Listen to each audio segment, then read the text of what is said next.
Hi, class. How are we today? We're Good. Welcome to music class for second graders. Today we're going to learn a little bit more about classical music, like we've been for the last couple of days now. Today we're going to start off by listening to a song that you all love from Christmas time. That's in a classical instrumental vibe. Um, and then we're going to focus on the different composers from this time period and what they brought to the scene and how they helped change the world of music that we have today. And then we're going to listen to some pieces by them. And then I have a fun little word search for you guys that is about the different composers and the pieces that they've put together. And then a little bit of independent practice at the end. So let's start off with playing this Christmas song and just like sit there, take it in. Classical music's really good for the brain. It's going to help you guys relax a little bit and get ready for this lesson. So, here we go.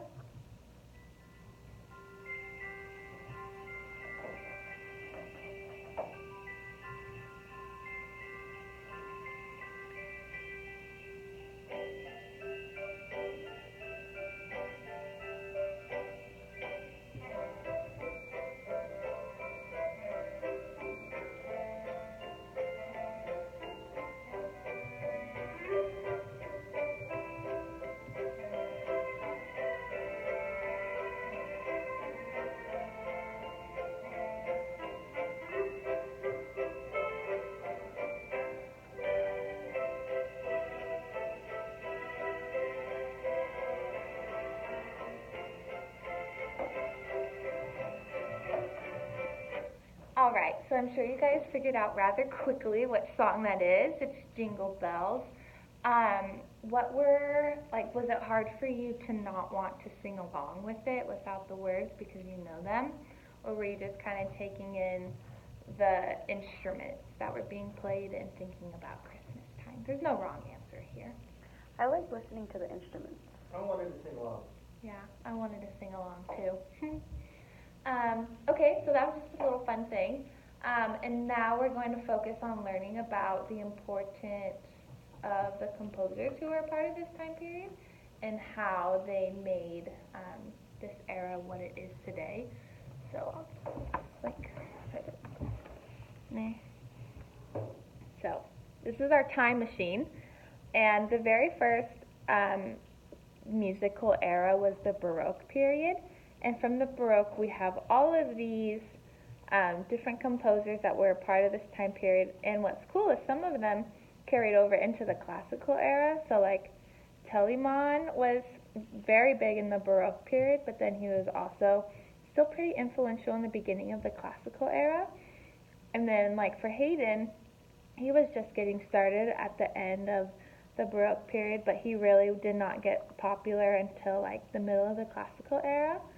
And then we have Bach, who many believe is from the classical era, but as you can see here, he really stopped being all that influential at the end of the Baroque period. And then we have Handel, who just like Telemann was not very influential into the classical period, but very influential for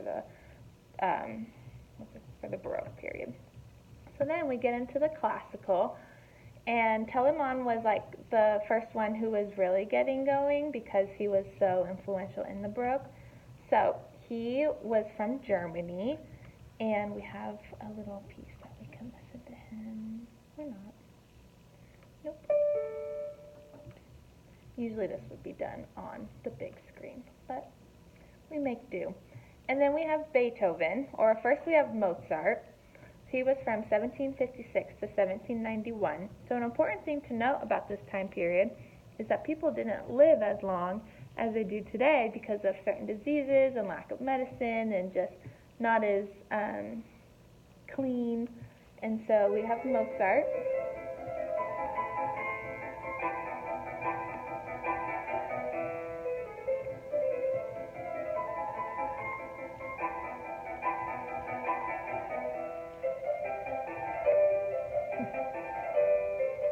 So as you can tell, this one's very upbeat and exciting.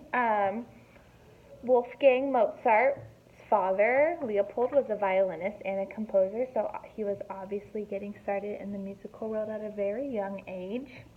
And he's from Austria, which is not as common as many of the other ones. And then Haydn, who was also from Austria, here's a piece by him.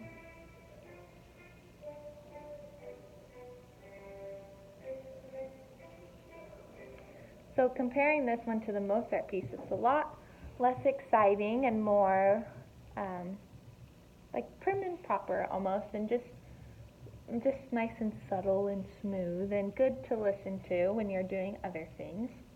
And he was one of the most famous ones from this time period. And then we have Beethoven, and he was from Germany, and his father was a singer, and he was a traveling performer who helped support his family. And he was one of the very first composers to make a living without being employed by the church.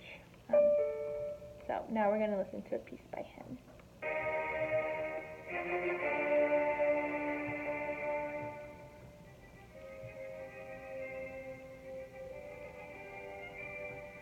I don't know about you guys, but whenever I listen to Beethoven music, I think it's kind of spooky. So it's really fun around like the Halloween time. A lot of people like to listen to it then, along with other times of the year. And then we have Schubert, who was rounding out the end of the classical period. And he was also from Austria. So here's a piece by him.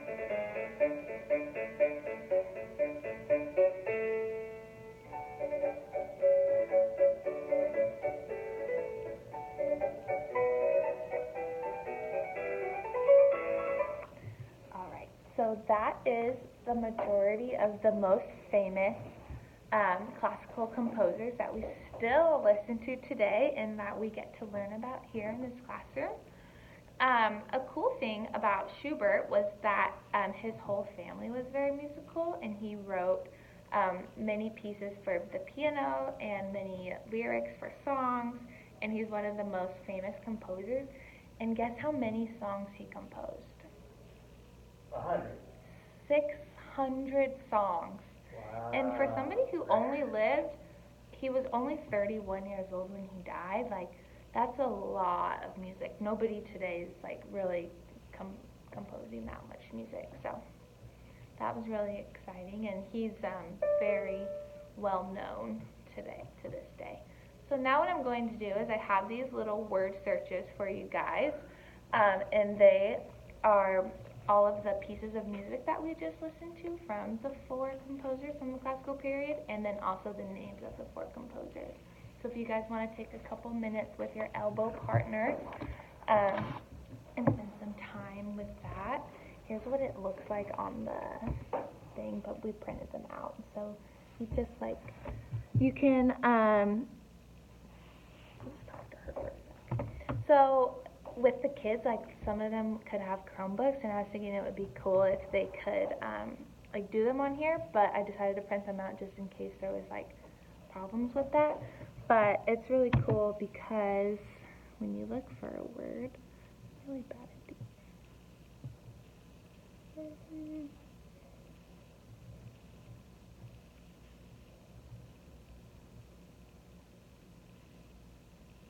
This is kind of hard.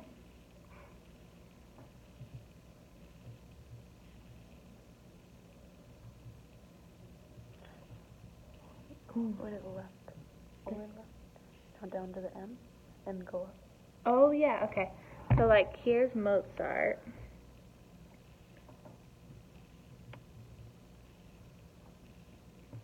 And then they would, once they'd finished getting them all, then they could turn in their paper. And then there's also, a word box for all of them to do that with. And so now, after a couple minutes of doing that, I'll collect them, and then the kids will spend a little bit of time on Beethoven on this really cool interactive website, and they'll be able to listen to a bunch of different shows that he did and a bunch of his different pieces, and then information about his pieces, and then they can move on to the other influential composers, and then learn a little bit more about them, write down some fun facts that they learned about them, and then for your exit ticket, you're going to write on your word sheet a fun fact that you learned about one of the composers, something that you'd like to remember, and then you guys are free to go for recess. So, thank you. Hope you guys have fun learning about the different composers. Do you have any questions or anything like that? Any comments? What made them choose how the classical started and ended? Why did it start? Okay, never mind. No, that's a really good question. I honestly don't know. I have no idea. I think maybe the composers were just ready to move into a different direction with their music, but I will definitely look more into that and get back to you. So, thank you guys. Enjoy recess. Okay, end of lesson. Any comments? Or what did she want? Comments or, I don't know. Did she require that to be recorded? yeah. Okay. I thought that the interactive idea was a lot of fun. Yeah, having a bigger screen would have helped, but Yeah, like if it could have been up yeah, in there. but having it and having them being able to interact with it on the computer or just on the big screen so everybody could see what you were doing Yeah. was good. Yeah, I thought the visuals you did use, like that whole timeline, was really cool for them to be able to actually see because some of them they may have heard about Bach, right? And so realizing that he's not in the classical era and being able to like differentiate with them seeing that, I think that's really good. Thank you.